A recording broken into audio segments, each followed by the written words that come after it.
Morning, everyone. So for this video, we will cover some random topics, including I'll talk a little bit about the tournament I attended like 2 weeks ago. I just been busy, haven't made a video, and then ETC and stuff like that. We have ETC up on the thing right now, but so I did go to a tournament, and I brought this list. I played Dark Elves, KOE, and Dark Elves. Not going to go into details about the games. I won game 1, 20. I got 20, 12, and 5. The 20, I don't think I played that well. I think like some things broke open. I don't think I was losing, but I think some good panic checks and stuff just crushed him, and maybe a failed charge that was small. A short range failed charge for him really just ended it for him. Game 2 versus KOE. I don't like how I played. I had a really dumb Forsaken move as opposed to just charging something. And the probably turn 5 or 6, I probably could have made a move or so to get the objective. I felt like this game was like given like how it ended, maybe I should have got more points. I mean, I not that I didn't have things happen that were decent or okay, but it's that end game. I lost I tied the objective on like a stupid move. I think sometimes you have a really good turn, right? Or you have a really good potential turn. It's actually happened a little bit in a game I played yesterday, just a practice game, where you look at the board and say, I feel like I'm in a pretty good position, and you maybe make a move that isn't optimal, and it turns out to be worse than you thought. And you should have just, like, the downside of the move failing outweighed everything else. I don't know how to put it other than that. It just went badly. It was a dumb move. I still got a 12, so I'm not gonna complain about that. Then I played Dark Elves again. I got a 5 this game. I didn't like how I played. I definitely was really risky. Like, I charged my mage across the board turn 2. I made a bad chaff move where I didn't block a character as much as I should have, and it got an overrun into my herald, which got him pinned down. And then he died to some shit. I also didn't have to play for the 20, but if I had any chance to win the event, I had to get a 20, which wouldn't have mattered anyway because table 1 springboarded everybody.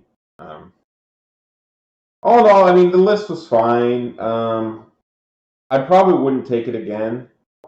I don't really love 2 Warhounds as the only chaff. I find 1 Warhounds, turn 1 or 2, you can easily, launch them into the middle of the army and block some things that are good for a sacrifice early on. But I find that it's a little bit unwieldy if you're deploying. And of course, I had 2 buildings in my deployment zone, or 2 of the games had a building in my deployment zone, so it really hampered where I could put them. So I was kind of tightly packed. I mean, I don't think it's bad. I would probably take it again in the list if I felt I needed the chaff and had points elsewhere. Where was I going to put it in this list? But it's not my favorite to have them as the only chaff. The Warriors, I mean, you do those 2 things to get them to be more points, like to fill the core. It's the banner and the extra guy does not do anything really. So it feels almost like, not a waste, but you're spending 52 points to make 2 units not really much better, but it's core. 2 Forsaken ones, it probably has its place in armies. I felt 1 always was good, and then the other one kind of shit the bed. In fact, 2 games I didn't rely, but I was hoping that one of them would make an 8 or 9 rerollable, or an 11 maybe rerollable distance, which is 70-some%. And they both failed, and it both fucked me. And maybe I shouldn't have gone for it. Maybe the way where they were put was bad. It just felt really weird to have two uncontrollable models as opposed to just maybe like an Elder or something. And then you have to add the Battle Shrine, which is 345, and it's just like, I must just never use Battle Shrines well because I'm always, or a lot of times, very disappointed in them. They're not fast enough to like make big charges. I mean, they're good in certain matchups. They're good if they can get there. They're tanky. It just felt like I had, like, if you look at this list, it's what? Herald's maneuverable, the Chariot's fast but not as maneuverable. And then you have one Elder. And then you have slow Battle Shrine, two random movers that you can't control, and an Elder. All right, so and the Chosen Knights.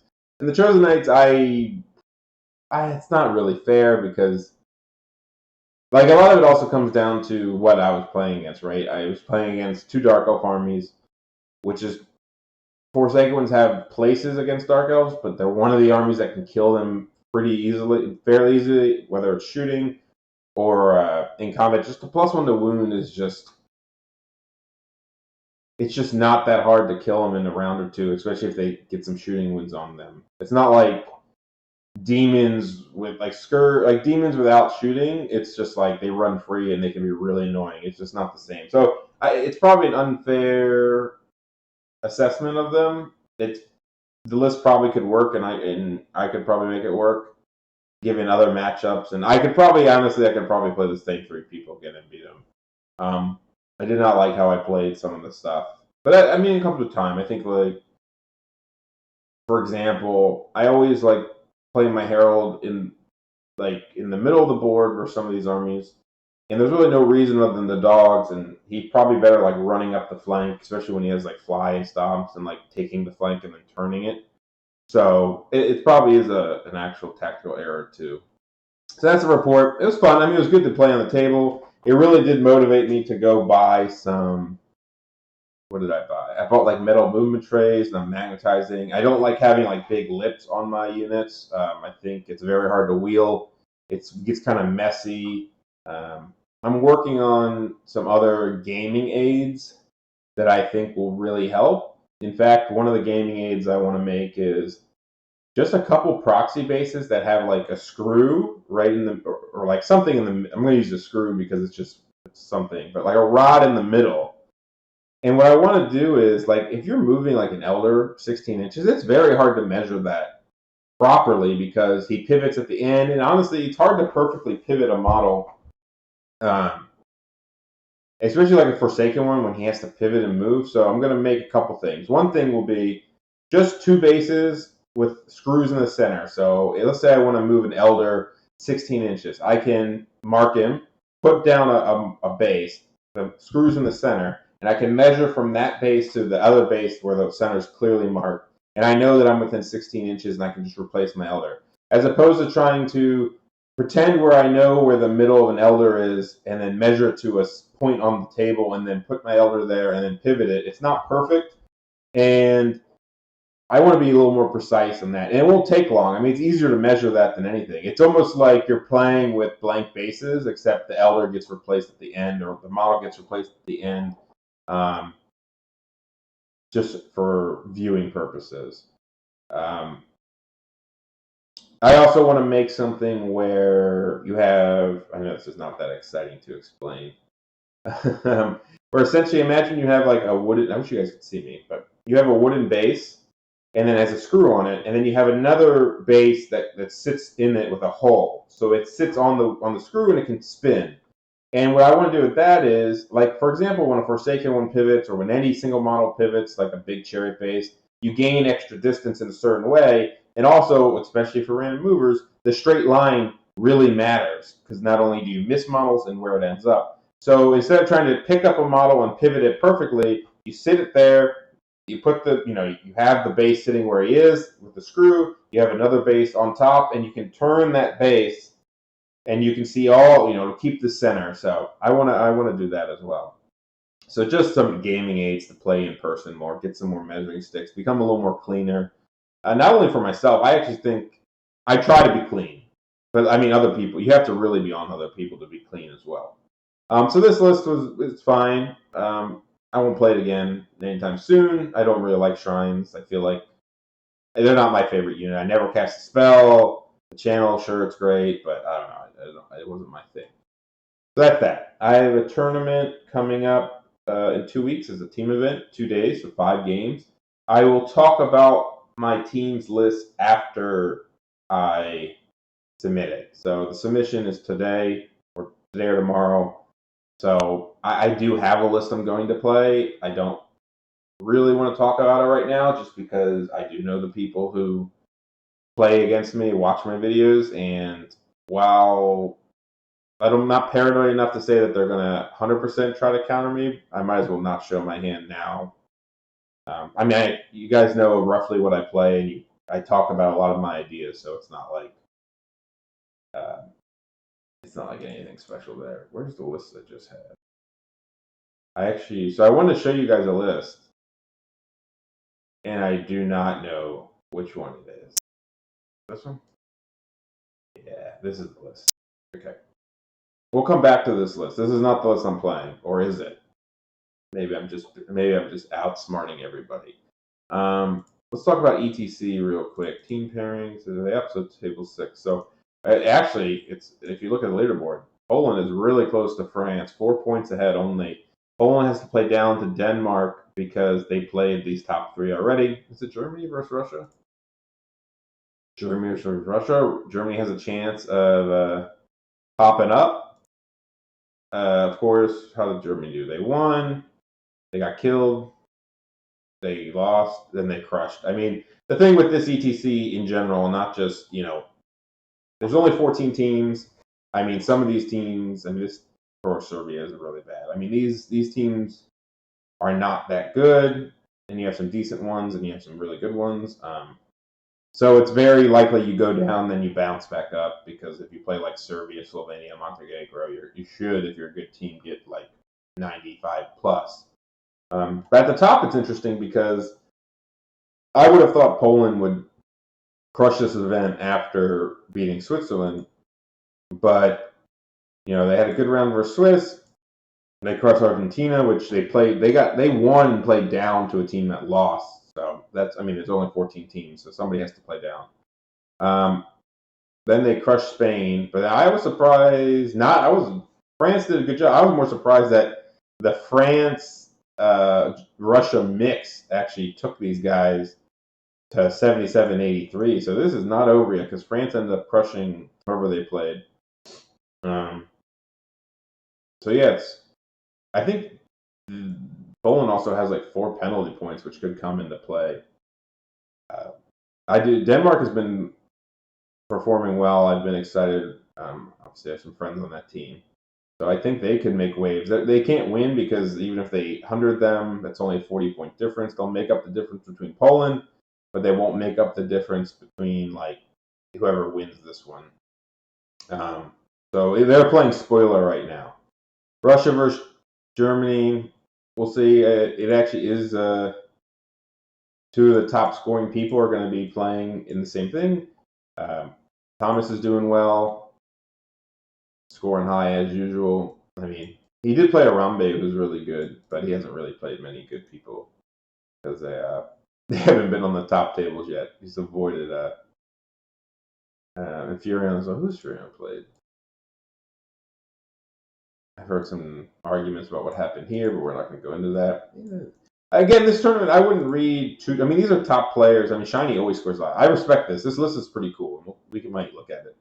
But there's only so many really, really good players in this tournament. So not only that, there's only so many really good teams, right? So you're probably only playing 1 or 2 or 3 rounds, or really top teams, maybe more if you're Poland. But also that even these quote-unquote top teams have players who are good players, but not the best. Like, Shiny is one of the best Russians, and Moonshade, who is not one of the best. He's not even the top Russian Dread Elf player. And I'm not trying to shit-talk Moonshade, but, if you play against Russia, there's a big difference if you play against Shiny, or Midi, and then you play against Moonshade. The same for Switzerland, this guy's actually been winning, so it's just a difference of who do you get on that team, right? Wilhelm's crushing it, which is nice to see since he was using Warriors, and I like Wilhelm a lot. But it's just, I wonder if there's a tactic with like the Scrubs and the Furions and Conrads, where if you think your team is better than the rest of them, except for maybe one player, do you just feed your weakest player to their good ones? Like, do you just say, Furion, whatever, you have a guy who's decent, but you're probably going to beat him, whether it's matchup or anything, and we're just going to kind of kick the ass of the other players or get better matchups elsewhere. I do think being a good player at ETC, or like the better you are, sometimes the better your matchups get, because people are scared of you and they'd rather like not risk their best player versus you. Though to be fair, that's a little unfair, because I think Switzerland, I respect Switzerland, because round one they put Coco versus Conrad, and they put the Orc player versus Geyser, whatever, versus Furion. And I think those two are some of their two best players on the Swiss team and the two best Polish. So they actually went and said, we're going to try to beat your best players to win this. Now, maybe that wasn't their plan. Maybe they just had faith in other people who really knows. But it's an interesting thing. And I mean, I don't put too much stock into Luke. I mean, these are just good players coming up here. I mean, you're going to get some people who I have zero idea, like Sylvania. I mean, I don't even know any of these. I do know these people he played. Oh, maybe he's good. I don't know. But like, there's so many people like hanging around the bottom, right? If you were like the best Serbian player, which it seems like none of them are very good, you would just be getting potentially like fairly easy rounds every time, maybe one or two hard ones, just because you'd run out of easy teams to face. So you might be able to get 100 something just because you win. You win, and your whole entire team like loses around you. But yeah, no, it'll be exciting to see. I don't know who's gonna win. It doesn't really matter, because it's an ETC, but it's the ETC is super light. Like you guys, it's more like a team tournament than, well, it is a team tournament, but you guys know what I mean. This is not the same as 2019 or anything. Not the same level. I mean, even the good teams don't even have their full best players.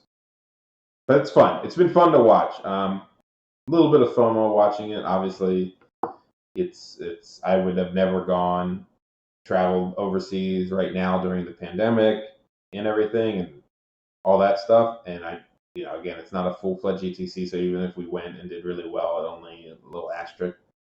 But it is, you see pictures and you follow it and you kind of like miss out. I think for me it's hard, because I get a couple pictures from the Polish YouTube or Facebook. I get Heath Diebold Anchor streams his games, which is good because I can watch some of him, and he played like Wilhelm, and I got to watch Wilhelm play. But for the most part, you're sitting here just like clicking around looking for results, which is not that exciting. Oh yeah, I want to say, since these two are playing against each other, I hope they play each other for trying to get best points. It'd be funny. What is the Russian? So the Russian Saurian list. This is the list out here killing people, apparently. And I'm sure he's just a good player. And I know he's a good player because he scored a lot of points before. But it's just such an interesting list, right? So 4 scoring, all big blocky units that fight pretty well. I mean, this one's not huge, but 15 swords can kill things. Some shooting, sticky sword, a naked total general, a 4-wound tanky ass guy, a skink chief on rampant. So he's a 2-up save, and he does 2 strength 5 AP grinds, which is pretty cool. A fast Camian ancient guy, DSB. A priest adept druid. I don't know. I'm going to imagine that this guy is for passing through, but more so a chaff piece that, like, your Saurian warlord is worth a lot of points. Well, 2 things. One, just having a 5-up ward save, it basically gives regen. Regen is really good on these blocks. Like, it's just on the Caimans, on the thing. It's a really nice spell. It's a really good buff. I personally don't respect it nearly enough. But also, like, you can heal. Like, not only is it a good buff, but it comes with healing. And he's chaff if he needs to be. Like, you don't have to. He's only 115 points. He's chaff that can kind of sit in your unit, run out if you need to, move 6. This list probably holds its points really well because it has a lot of points here, and you have to try to get through them. I mean, this is the same points as Elder, but it's big and blocky. So it's funny that it's fun that this guy's doing so well. What's the France Demon list that's doing super well? Oh, it's a mall list. There we go. Depth Evo. All right. There. Pretty good. Pretty good list. Yeah, so that's ETC. It's finishing up the last round now, so we'll see what happens. Look at this. 2 high elves in the top 3. Nerfed. Oh, another one coming up. Oh, we got nerfed these high elves. I wish they put their. He's not high. See, this is the thing. He's orcs. They need to fix this. They need to put in the right armies because they're wrong and it's messing with everything. I just want to know what the real things are.